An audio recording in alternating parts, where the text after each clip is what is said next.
A blinking amber light on your Xfinity Gateway indicates a problem with the internet connection, often linked to the signal received through the coaxial cable. This means the gateway isn't getting a stable signal from Xfinity. The coax cable carries the radio frequency signals that provide your internet data.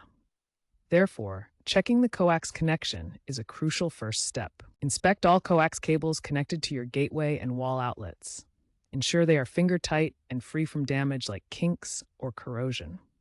Also, check any splitters connected to the coax cables. Splitters divide the signal and can weaken it if they're faulty or improperly installed. A loose or damaged coax connection is a common cause of the amber light, and fixing it can often resolve the issue. Use the Xfi app to run a signal test. If the coax connections appear secure, the problem might be signal strength.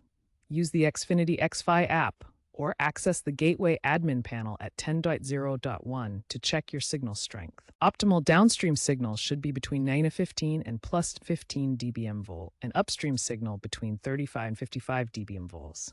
Signals outside this range can cause the amber light. Environmental factors, such as storms or construction, can also affect signal strength. Check for any recent events that might have damaged the coax cables outside your home. Another factor to consider is interference from other devices. High-frequency interference from appliances like microwaves or damaged shielding on the coax cable can disrupt the signal. Finally, your gateway might be trying to reboot automatically. If the amber light persists for more than 5 to 10 minutes after checking the connections and signal strength, contact Xfinity support for further assistance.